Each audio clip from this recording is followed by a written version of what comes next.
أهلا وسهلا بكم في حلقة جديدة من أسرار شرق أوسطية. فاجأت الجزائر روسيا والأمريكيين على حد سواء لعدم استضافتها أو قبول استضافتها لرادار ياكروما الروسي.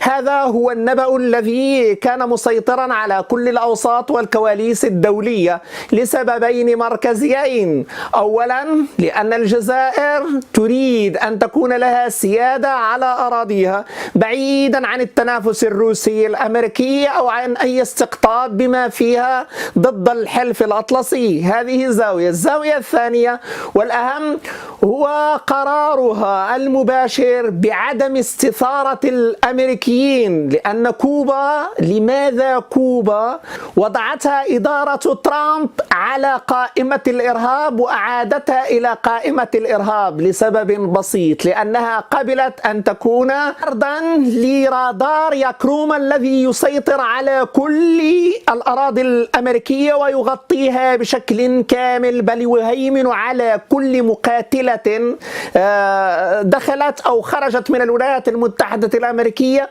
بما يفيد أن حوالي البونس إلى بونس 2 يمكن ضبطه من خلال أي طائرة هجومية. كان مهما بالنسبة لكوبا أن تعرف في أي لحظة ستتوجه أي ضربة أمريكية منطلقة من الأراضي الولايات المتحدة الأمريكية باتجاهها. لذلك فبالنسبة إليها فاستضافة ياكروما القديمة، لأن هناك رادار بحوالي 3000 كيلومتر تغطي، يعني هذا الرادار يغطي أو هذه المنظومة تغطي 3000 كيلومتر.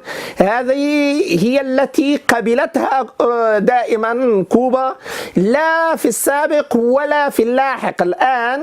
ولذلك فإدارة ترامب كانت واضحة بقرارها إعادة كوبا إلى الدول الداعمة للإرهاب أو اللائحة السوداء عموما. إذن هذه كانت إحدى المقدمات الأساسية بالنسبة لعلاقة لا زالت إلى الآن في إطار الحوار الاستراتيجي بين الجزائر العاصمة وبين واشنطن من جهة، وأيضا بالنسبة لحوار إقليمي ناجز أصلا. وأيضا هناك محاولة أن تكون الجزائر مستقلة وما يسمى بعقيدة عدم الانحياز، فهي تحاول جهد الإمكان ألا تدخل في هذا التنافس والصراع الروسي. هذه هي الزاوية الثانية. الزاوية الثالثة بالنسبة للحلف الأطلسي، فهذا الرادار يمكن بشكل كامل أن يصل إلى حدود كل أفريقيا، وهذا ما يعطل أفريكوم بشكل كامل، وأيضا يخرج فرنسا من مالي ومن برخان، ويمكن السيطرة على والهيمنة والمراقبة ومراقبة كل المقاتلات. الآن فيها الرافال، فيها الميراج 2000 تستخدم في دول جنوب الصحراء وفي برخان تحديدا وفي الساحل، وهذا بالنسبة للأمريكيين خطر على طائراتهم. ليس أمام الآس 400 عندما فاوض الجزائريون بحدود انتشاره أو خارطة انتشاره. والمسألة الثانية هي بالنسبة لهذا الرادار.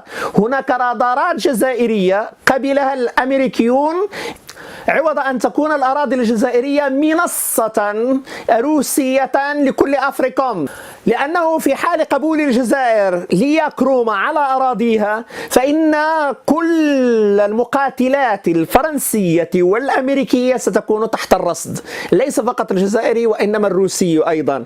وهذا مخيف بالنسبة للأمريكيين، وكانوا واضحين في مفاوضاتهم، لأن السفير الأمريكي والقائم بالأعمال حمل ورقة في الموضوع مباشرة إلى الجزائريين وردوا عليها بنفس الطريقة، ألا خوف بشكل كامل من أي استضافة محتملة. ونحن ندرك أن بالنسبة لياكروما اليوم تحولت من الجزائر إلى القرم، ومن القرم ورغم أن أراضي محتلة بالنسبة لأوكرانيا على الأقل حسب الغرب، فإن الانطلاق ومحاولة وضع الرادار هناك سيراقب من جبل طارق إلى الحدود الغربية للهند، وأيضا من جرينلاند إلى أثيوبيا حسب أفيابرو.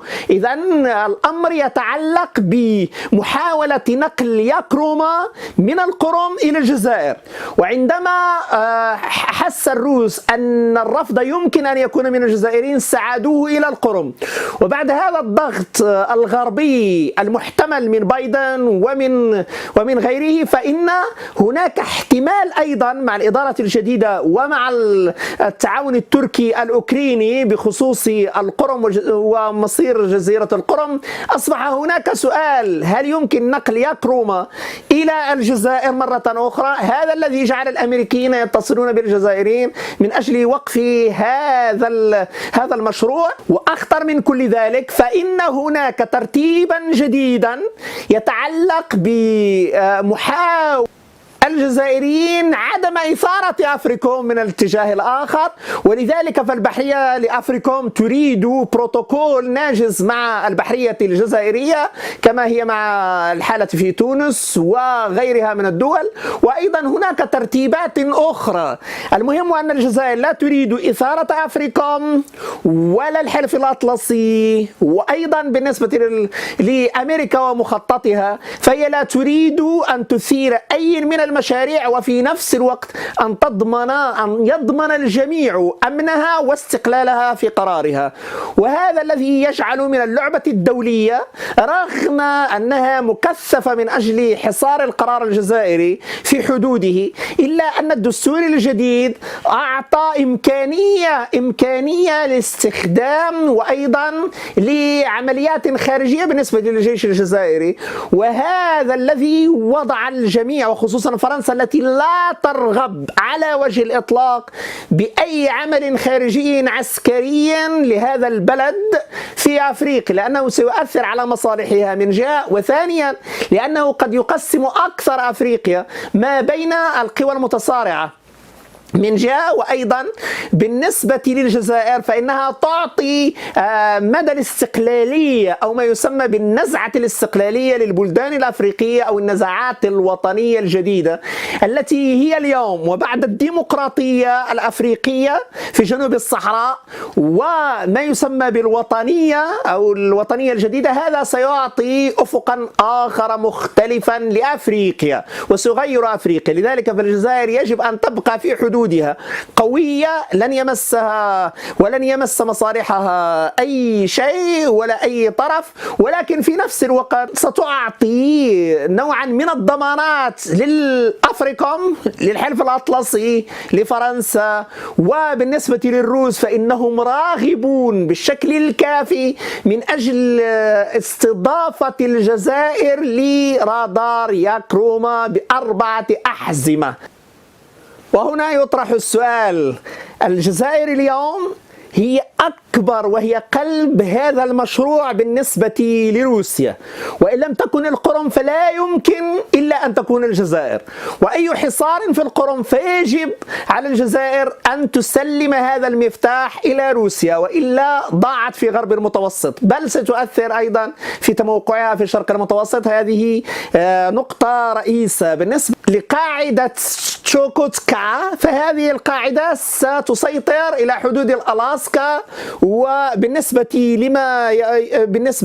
لرادار كوبا فإنه يسيطر على الأراضي الأمريكية، وبالنسبة للجزائر فإنه يسيطر على أغلب أفريقيا. إن لم يكن هناك 98% من أفريقيا كلها ستكون تحت الرصد الروسي، ويمكن أن يصل إلى حدود الصين التي لا ترغب روسيا في المساس بها، وهنا ما يتجاوز الحدود الغربية للهند، وهذا الذي سيجعل كل الهند والمحيط الهندي أيضا كله تحت تصرف روسيا. إن تموقع الجزائر تموقع رهيب بتعبير الروس قبل الأمريكيين، والأمريكيون لا يرغبون بأكثر من وعد جزائري بعدم تسليم أي منصة لياكروما تحت أي ظرف. وهذا الذي يدفع الجزائر أيضا أن تطرح ما تطرحه بالنسبة للأمريكيين، وهذا الذي اليوم فيه مثار لأكثر من حوار ما بين الجزائر وما بين البنتاغون. خصوصا ما حدث في هذه الساعة لمدة ساعتين تقريبا ما بين أفريكوم السنغال وما بين مسؤول لأفريكوم في تونس لا يتناقشان إلا حول هذا الموضوع. وبالتالي فإن هناك إمكانية زيارة سريعة لجنرال توصند إلى الجزائر في الأفق القريب حول هذه النقطة تحديدا. شكرا جزيلا وإلى اللقاء.